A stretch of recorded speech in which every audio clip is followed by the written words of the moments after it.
حضرت سیدنا فاروق اعظم رضی اللہ تعالیٰ عنہ فرماتے میں بیٹھا تھا اور ابھی 3 دن ہوئے تھے نبی پاک صلی اللہ علیہ وسلم کے وصال ظاہری کو، میں بیٹھا ہوا تھا، 2-3 بچیاں آ گئی اور حضرت ابو بکر صدیق رضی اللہ تعالیٰ عنہ کے سامنے آ کے بیٹھ کے رونے لگی۔ جناب صدیق اکبر رضی اللہ تعالیٰ عنہ کا بچیوں روتی کیوں ہو؟ تو کہنے لگے آپ خلیفہ بن گئے ہیں، جب سے ہمارے ابا کا انتقال ہوا تھا ہمارا ذریعہ معاش یہ تھا کہ ہم نے بکریاں رکھی ہوئی تھی، آپ روز آتے تھے بکریوں کا دودھ دھوتے تھے، ہم پی بھی لیتی تھی، بیچ کے گزارا بھی کر لیتی، اب آپ تو خلیفہ بن گئے، کون آیا کرے گا؟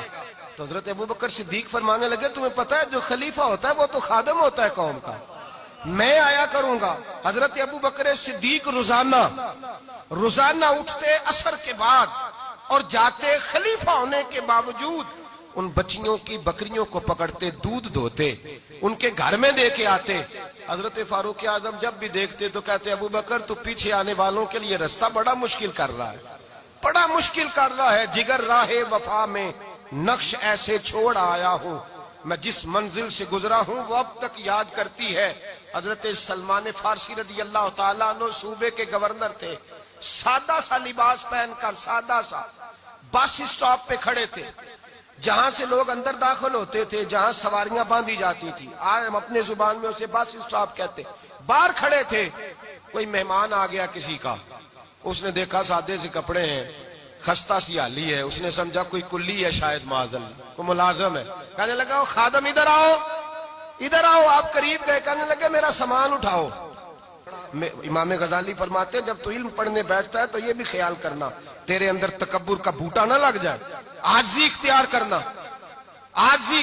سر پہ رکھا ہوا ہے سامان، حضرت سلمان فارسی نے، گورنر صاحب نے، اس آدمی کا، مہمان کا سر پہ سامان رکھا اور جا رہے، سنو اور غور کرو، جب جا رہے تھے جو آدمی بھی ملتا گورنر صاحب ہمیں دے دے، مہمان پریشان ہو گئے، کہنے لگے حضور آپ گورنر ہیں؟ فرمانے لگے نہیں، یہ تو میرا دنیا داری کا نام ہے جو ان لوگوں نے رکھا ہوا ہے، اصل میرا نام وہی ہے جو تو نے لے کے پکارا ہے، اصل نام وہی ہے۔ تو نے کہا غلام ادھر آ، آپ فرمانے لگے پہلے میں ایک یہودی کا غلام تھا، پھر رب تعالیٰ نے فضل کیا تو میں محمد عربی کا غلام ہو گیا، رسول اللہ کا غلام ہوں، اور جب میں نبی پاک کا غلام ہوا ہوں تو اس سارے صوبے کا امام ہو گیا ہوں، تو اصل تو میں غلام ہی ہوا نا۔ دوسرا میرے نبی پاک صلی اللہ علیہ وسلم نے، ایک تو عاجزی سے عزت ملتی ہے، تکبر سے عزت، وہ جو بندہ جھجکتا ہے نا تیرے نیڑے جانے سے، تو کہتا ہے میری بڑی عزت کرتا ہے، وہ عزت نہیں کرتا۔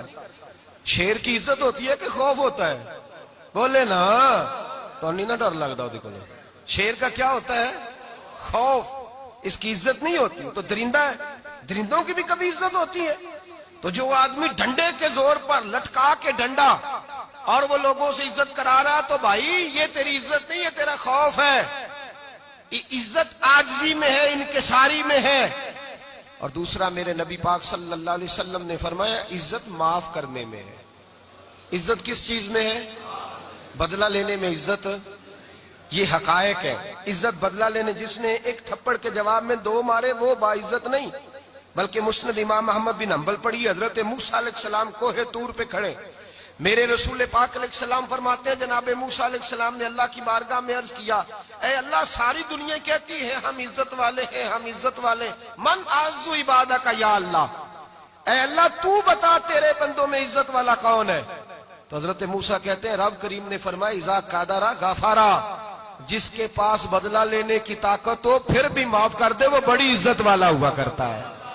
جو اینٹ کے جواب میں پتھر مار سکتا ہو، جو گولی کے جواب کے اندر 15 گولیاں مار سکتا ہو، لیکن معاف کر دے وہ بڑی عزت والا ہے۔ عزت والا ہے جو معاف کرے۔